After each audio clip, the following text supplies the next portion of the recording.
चोली के फीता फाड़ देतोगे। छौड़ी सोहे न पे हूँ लोड चोली के फीता फाड़ देतोगे। ओढ़नी हटा के देखावई नहीं बदनिया रख न बच्चा के छौड़ी चढ़ली जवनिया नहीं तो डीजे वाला किली दे तो ठोक चोली के फीता फाड़ देतोगे। उठा के लहंगा के मरतो ये संचोट चोली के फीता फाड़ देतोगे।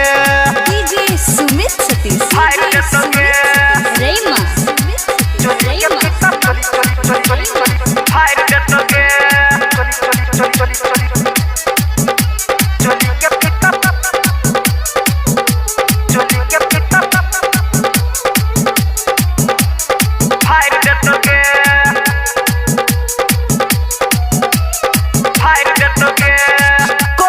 छोरा सब सुन हमर जान गे बली उमर थो ये कौन चिकन सामान गे। कहे छो छोरा सब सुन हमर जान गे बाली छौ उमर यखन चिकन सामान गे। करे न छोड़ तू अपन मन मानी छूटो जे ऊपर नीचे चुआ लग पानी दे तो देहिया के चुमा लके तोर चोली के फीता फाड़ देतोगे। उठा के लहंगा के मरतो ये संचोट चोली के फीता फाड़ देतोगे। डीजे सुमित सतीश फाड़ देतोगे। रेमा फाड़ देतोगे।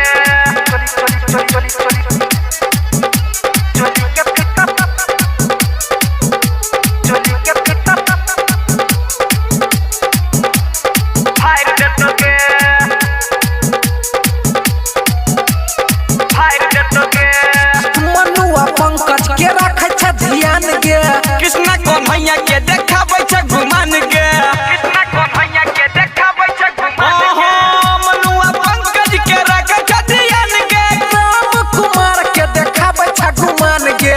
कदे तू खुश या वो हमारा चिखा के करबे की चिकन चिकन चीज के जो के दे दे होई के तू छौरी लरकोर चोली के फीता फाड़ देतोगे। उठा के लहंगा के मरतो ये संचोट चोली के फीता फाड़ देतोगे। छौड़ी सोहे न पे हूँ लोड चोली के फीता फाड़ देतोगे।